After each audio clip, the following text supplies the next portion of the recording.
you had to get down to 149 to get a black billionaire, and it was a one Oprah, right? 149, right? And you had to you had to go further in the numbers to get the multi-millionaires and the $300 individuals, African American. You had to go longer down into the roster of millionaires and billionaires. You see what I'm saying? And I'm just saying that I get what he's saying. Is why can't we control the economics? We're the ones spending the $4 trillion, right? But we have no say so in any of it. Because when you try to measure the history of the world, not just America, when you deal with economics, and I'm gonna give you two individuals who lost their lives, but we're not African American. One was JFK, and the most recent was Muammar Gaddafi, trying to start a World Bank, and Chavez. We dealing with economics. President Kennedy, Executive Order 11110. We want to control who print and distribute the currency in the United States. Before the ink could dry good, he lost his life. So it's not just white against black; it's half against have-nots. So it's multi-layered, absolutely. So when you put yourself out there to say, I want to economic organize, you got to really know what you're getting into and who you're going up against.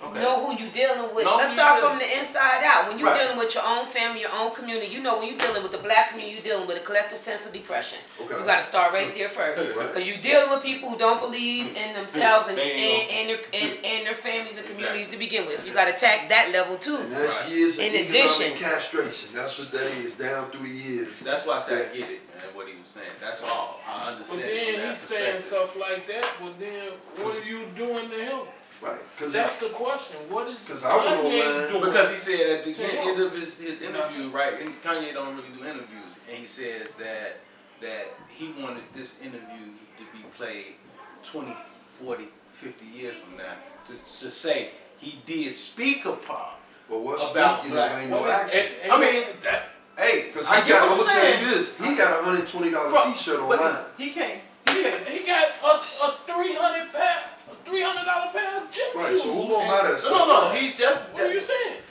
You trying to? I'm not taking up for his character. I'm saying you agree with what he's saying. I'm saying I understand the concept of my whole thing. I can't. One of his principles. I got $1 billion. I got $1 billion mindset. I can't. So when you start talking to me about $1,000 issues, I'm like, okay.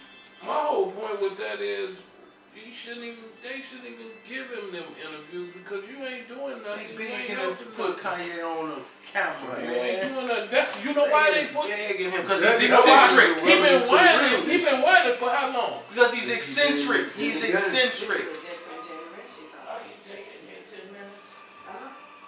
He's eccentric. And then, bro, he ain't even hit the real issue. He just got like that after his mama. No, he's always been eccentric. He ain't been like he is. Man, he's always been aloof. But I'm saying, after his mom passed, he kind of reminded me of them. But I think too, bro, like Kanye saying that, if cotton, like I want to be the beneficiary. Our people pick cotton, right? So if I'm gonna be a $200-300 million cat off selling teas, shut your mouth and let me do what I do. I get that. But so is it this? My thing, he should talk about the real issues. That's not the issue whether somebody gonna stay the tea. Ray Kroc was the hamburger man, but now his family is the largest chain owner of hamburgers in the world. But he was saying that that's what black brothers aspire to do, get that T-shirt line off and run in and then go to other. He's not saying that people. He didn't say people will stay there. You know, he's saying that was just a vehicle they used. Hey, I really wish. I mean, they, like I said, they keep giving all these people these interviews that ain't talking about nothing. And they ain't doing nothing. That's right. We don't want it's called. Guess what it's called? That's true. Guess what that's called? We want to say, man, what you got, man? We popping bottles. I got the Bugatti in the back.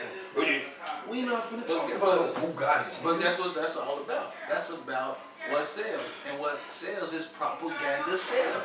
I want to talk about $5.3 billion, which is 64% of the black dollar, lead the black community. I want to talk about that. Right. The majority of the businesses ain't owned by blacks in the black community. Something wrong with that.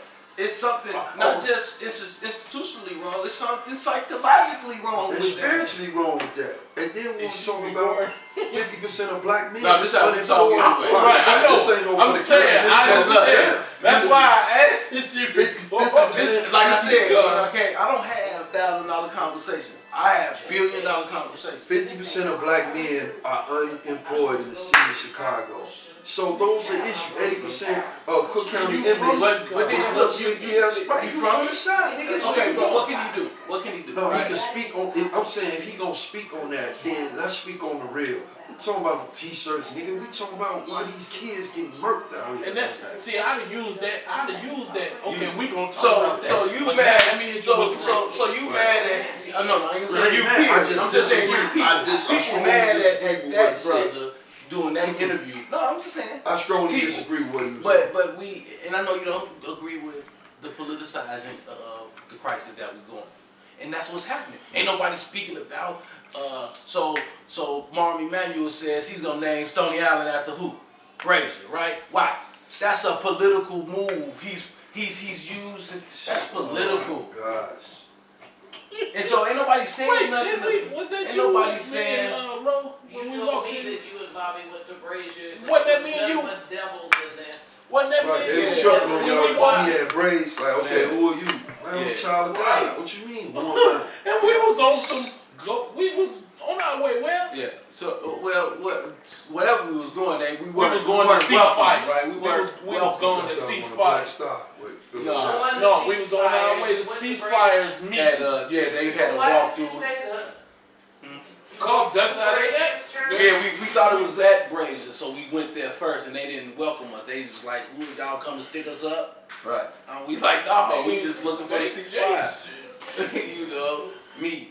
And so, cause Roe had braids. Right. So when Christ came, they didn't recognize who he was. And there was 3 black guys. But that's what I want to speak against. I want to speak against us not giving that attention. The fact that all of these entities are using our crisis to get reelected, of course, or to get, or like Martin Luther King. Joe, you can stop us anytime. Oh no, I recorded this whole thing. This is lovely. Oh wow, this is lovely. This is lovely. You know why it's lovely? Because you connected T-shirts to global economics and came right back to y'all couldn't get somewhere because of somebody's braids and the connotation that was attached to a hairstyle, which is what the whole Will To Adorn is about. The brother was talking about ethnography. These are some of the challenges that are included in cultural coding that people don't understand. That people don't understand. So I get it.